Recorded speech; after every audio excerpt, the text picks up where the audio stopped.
Hello students, मैं हूं राजीव और आप सभी का स्वागत है एम्स एकेडमी पर। आई होप कि जो मैंने सीरीज स्टार्ट की है most important questions of each chapter, मतलब चैप्टर 1 के हमने डिस्कस कर लिए हैं, चैप्टर 2 के हमने डिस्कस कर लिए हैं और आई होप कि उनकी आपने प्रैक्टिस करनी भी स्टार्ट कर दी होगी। अब नंबर है चैप्टर 3 का। भाई चैप्टर 1 और चैप्टर 2 के आपको मैंने मोस्ट इंपॉर्टेंट क्वेश्चंस भी बताया और साथ में ये भी बताया कि किस तरीके से आपके एग्जाम में क्वेश्चंस पूछे जाते हैं। साथ के साथ ये भी बताया कौन से क्वेश्चंस की आपको प्रैक्टिस करनी है आर डी शर्मा और एग्जाम्पलर से। और अगर अभी तक वो वीडियोस आपने नहीं देखी तो जल्दी से जाइए, पहले चैप्टर 1 देखिए, चैप्टर 2 देखिए, फिर शुरू करेंगे हम अपना चैप्टर 3। और जिन बच्चों ने देख रखी है फिर तो कोई दिक्कत वाली बात है ही नहीं, आ जाइए जी। शुरू करते हैं अपना चैप्टर 3 का कार्यक्रम and that is coordinate geometry.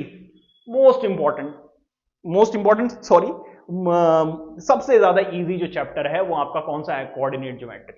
ठीक है, वन शॉट वीडियो मैंने अपलोड कर दी है। वन शॉट का मतलब उसमें मैंने हर एक क्वेश्चन, हर एक एग्जांपल कराया। रेयरली मैं कोई एग्जांपल और क्वेश्चन छोड़ रहा हूं। वन शॉट का मतलब ये बिल्कुल भी नहीं फटाफट करा दिया और रिवाइज, वो तो एग्जाम टाइम में हम देखेंगे, ठीक है, फाइनल एग्जाम में। बट अभी तो मैंने बिल्कुल डिटेल में हर एक कॉन्सेप्ट, हर एक क्वेश्चन अपलोड किया हुआ है। चलिए वहां पे देख लीजिए अगर आपको 1% भी डाउट है किसी कॉन्सेप्ट में, किसी डाउट में।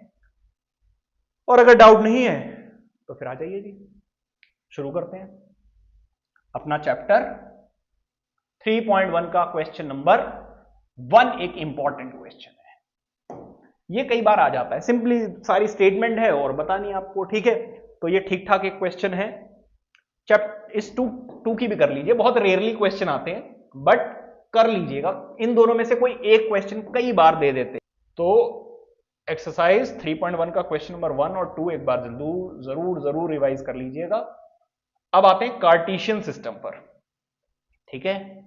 कार्टेशियन सिस्टम में क्या, देखो प्लॉट करने वाला क्वेश्चन जो है, जो टॉपिक था वो डिलीट कर दिया गया, बट मेरे पास एक स्टूडेंट है क्लास 9th में डीपीएस का, दिल्ली पब्लिक स्कूल से, वहां पर उन्होंने प्लॉटिंग वाला भी दिया हुआ है। तो भाई एक बार रिवाइज कर लेना, ठीक है, अगर दे रहे हैं तो। क्वेश्चन नंबर 1 देखिए, एग्जाम्पल 1। ये एक इंपॉर्टेंट क्वेश्चन है क्योंकि यहां से वो आपसे बेसिक्स पूछेंगे, ठीक है। तो आपको fill in the blanks statements दी हुई हैं और आपसे फिल इन दी ब्लैंक्स पूछ लेंगे, या एमसीक्यूज में पूछ लेंगे, या 1 मार्क क्वेश्चन पूछ लेंगे, क्योंकि इस चैप्टर में बहुत कुछ तो है नहीं। तो अगर आपसे वो एमसीक्यूज की फॉर्म में पूछ रहे हैं तब आपको वहां पर दिक्कत हो सकती है, अगर आपने अच्छे से कॉन्सेप्ट्स क्लियर नहीं किए हुए हैं तो ये एक इंपॉर्टेंट क्वेश्चन है मेरे नजरिए से। भाई मैं जो आपको बता रहा हूं अपने लास्ट 10 ईयर के एक्सपीरियंस के बेसिस पे क्वेश्चंस बता रहा हूं, मोस्ट इंपॉर्टेंट क्वेश्चंस जो एग्जाम में रेगुलरली आते रहते हैं। बट इसका मतलब ये बिल्कुल भी नहीं है बाकी क्वेश्चंस की आपको प्रैक्टिस नहीं करनी है। बाकी की चैप्टर में जितने भी क्वेश्चंस है वो आपने अच्छे से पहले प्रैक्टिस किए होंगे, यूटीज में या फिर आपके ट्यूशन में टेस्ट हुआ होगा तब, ठीक है। तो आई होप कि आपने सारा चैप्टर कर रखा है। बस ये मिड टर्म जो आया है उसमें जो क्वेश्चंस आएंगे, जिनके आने की प्रोबेबिलिटी सबसे ज्यादा है, वो आपको बता रहा हूं, ठीक है। अब देखिए, जैसे कि ये आपको ग्राफ दे देंगे और यहां पर पॉइंट्स मार्क करके दे देंगे, पॉइंट्स मार्क करके दे देंगे और वो कहेंगे बताइए एम के कोऑर्डिनेट क्या है, बी के कोऑर्डिनेट क्या है, एस के और एल के। तो ये एक इंपॉर्टेंट क्वेश्चन है भाई, बता ही दिया मैंने आपको, और साथ के साथ स्टेटमेंट वाले भी।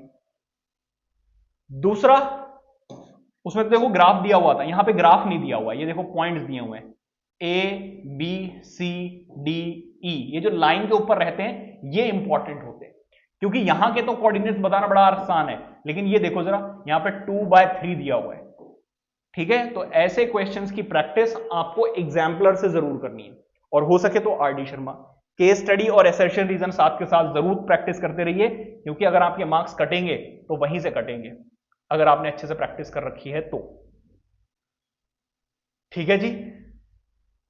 तो क्वेश्चन एक्सरसाइज 3.1 में 2 तरीके के क्वेश्चंस आपसे पूछेंगे। एक तो वो आपको ग्राफ दे देंगे और कोऑर्डिनेट्स आपको बताने होंगे पॉइंट्स के, ठीक है जी, ये वाले। और दूसरा ये जो स्टेटमेंट वाले हैं ना, ट्रू एंड फॉल्स या फिल इन दी ब्लैंक्स या 1 मार्क में स्टेटमेंट वाले क्वेश्चन, ये सबसे ज्यादा इंपॉर्टेंट है, क्योंकि इन क्वेश्चंस को करने के लिए आपको चैप्टर की थ्योरी बिल्कुल डिटेल में अच्छे से आनी चाहिए।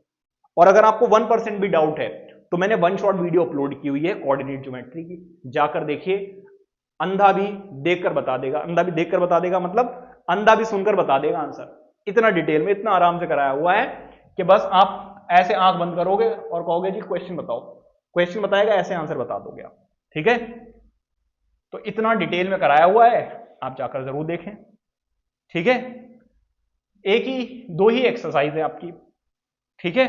तो वो आपको ग्राफ दे देंगे और वहां से आपसे कोऑर्डिनेट्स पूछेंगे, स्टेटमेंट वाले, fill in the blanks, S और आरडी शर्मा से असर्शन रीजन जरूर कर लीजिए, इस चैप्टर में कुछ है ही नहीं। अच्छा एक चीज और, अगर प्लॉट करने के लिए दे देते हैं, अच्छा एक क्वेश्चन बहुत इंपॉर्टेंट, वो आपको ये दे देंगे कोऑर्डिनेट और पूछेंगे भाई बताओ कौन से क्वाड्रेंट में लाई करेगा, ठीक है।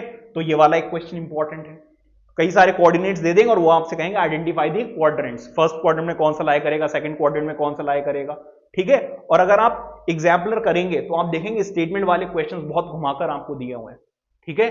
तो एनसीईआरटी ज्यादा वहां पर इंपॉर्टेंट है आपके लिए, और अगर आप चाहते हैं कि एग्जाम्पलर के भी सारे क्वेश्चंस में मार्क करवा दूं, किस तरीके के क्वेश्चंस आते हैं वो मैं आपको मार्क करवा सकता हूं। अब आप देखेंगे मैं क्वेश्चंस मार्क करवाने सिर्फ नहीं आया हूं, मेरा काम यह है कि एग्जाम में किस तरीके के क्वेश्चंस आते हैं वो मैं आपको बता दूं। तो मैंने आपको बता दिया भाई स्टेटमेंट वाले क्वेश्चंस आते हैं, ट्रू एंड फॉल्स या फिल इन दी ब्लैंक्स। दूसरा वो आपको ग्राफ दे देंगे और वो आपसे कोऑर्डिनेट्स पूछेंगे, ठीक है। थर्ड प्लॉट वाला आ रहा है भाई, डीपीएस में आया है, तो एक बार देख लीजिए कि प्लॉटिंग कैसे करते हैं, ठीक है। तो ये इंपॉर्टेंट क्वेश्चंस हैं, इनकी प्रैक्टिस कीजिएगा, और ये फ्री के मार्क्स हैं, इनको छोड़ना नहीं है। कहीं आप सोचो कोऑर्डिनेट ज्योमेट्री से तो छोड़ दो, ये तो हमें आता ही है, ठीक है जी। आई होप कि ये क्वेश्चंस आपको समझ में आ रहे हैं कि किस तरीके से एग्जाम में आते हैं, और अगर समझ में आ रहा है तो वीडियो को लाइक करके चैनल को सब्सक्राइब जरूर कर लीजिए, बेल आइकन को ऑन रखिए, क्योंकि आगे जो चैप्टर्स बचे हुए हैं उन सभी के मोस्ट इंपॉर्टेंट क्वेश्चंस मैं आपको मार्क कराऊंगा, और साथ के साथ ये भी बताऊंगा कि किस तरीके के क्वेश्चंस आपके एग्जाम में आते हैं। मिलते हैं नेक्स्ट वीडियो में नेक्स्ट चैप्टर के साथ, till then take care, bye bye.